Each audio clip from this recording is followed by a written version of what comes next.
still on, I think. I hope so. I went over to and basically got a job as a dental technician, and I started making fangs. So Christmas Day of 1994, I sat my mom down and said, "Mom, open your mouth." She's like, "What are you doing?" I'm like, "I got this weird acrylic stuff." And she opened her mouth and I made her a pair of fangs. And I was like, wow, this is like making dentures, but... About 6 months later, I was in touch with this one group in New York called Vampire Access Line. This guy, Stephen Lessing, said, "Come and make fangs for me at the Dark Shadows Festival." So I went to Queens. Then I met this girl named Sharon. And Sharon she was the publicist for a company called Roadrunner Records. And she was the publicist for a little band called Typo Negative. And we had a little affair that weekend. We went to the Anne Rice Ball in New Orleans. And I went to the Memnock Ball. And I met Kirsten Dunst and Tom Cruise and Brad Pitt. What do you think about the influence the vampire culture has had on the United States? On the United States? Well, I'm not going to say that George Washington wasn't a vampire, but you never know. I think America's a vampiric nation because they all worship Jesus, which was the most successful vampire in human history. 1.1 billion people in his herd. All right, and I'll give him credit. He's immortal. Very good. Tell me about some of the books that you've written. Which one? Oh my God. Revision after revision after edit after edit.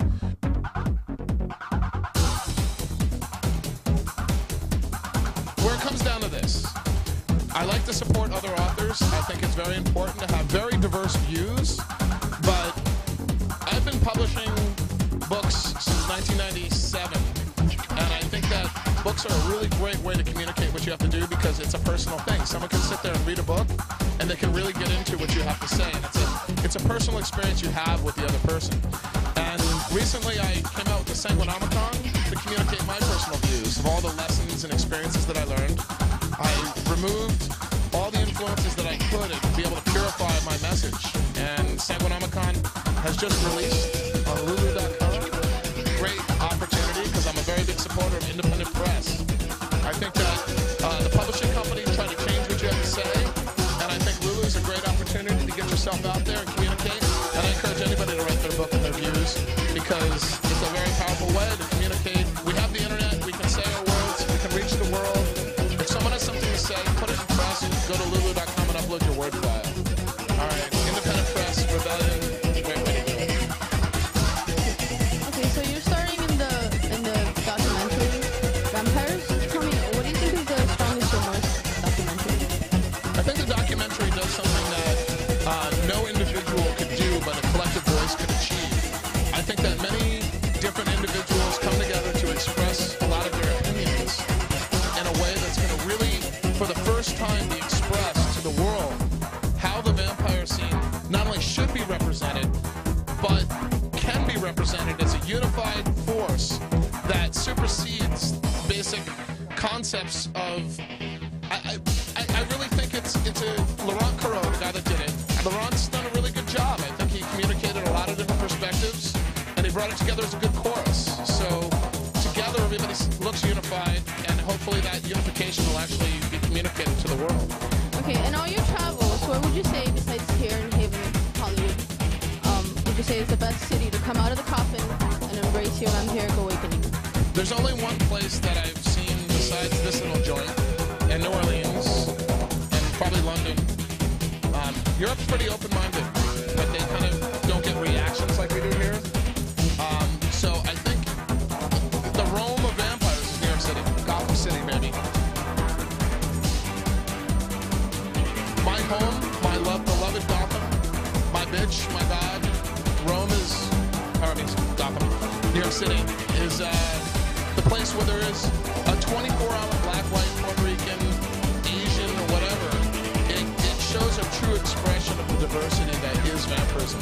Florida's actually gotten a lot of residuals because I guess all the Puerto Ricans want to come down here and hang out. All right. But basically, the reality is New York City is the most diverse city in the world. It's 192 languages are spoken in New York City every day. There's dead languages from Africa that are still spoken in New York by immigrants that are older.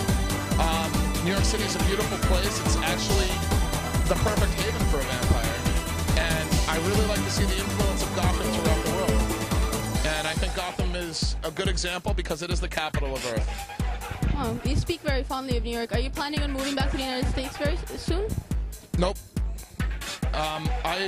People in Europe ask me, where are you from? And they go, are you from Canada? I'm like, no. You from England? Oh, come on.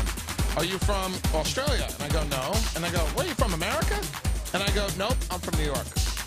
Okay, and you mentioned Lulu.com. Do you have a webpage for your fans? And if so, do you have any cool downloadables that you want to talk about? Sure, we got a bunch of downloads coming out next year.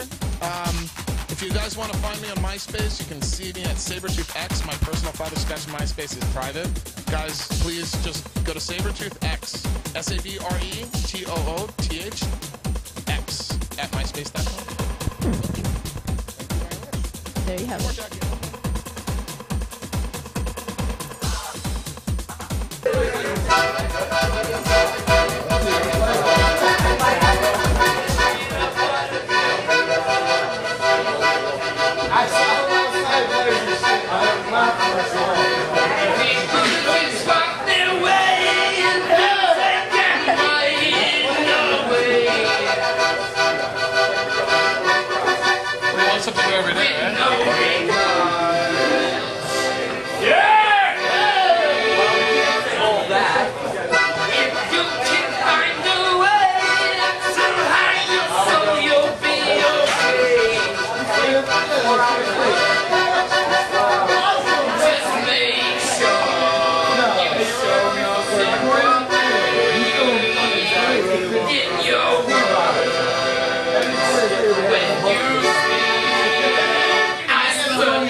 How did Elvis do it?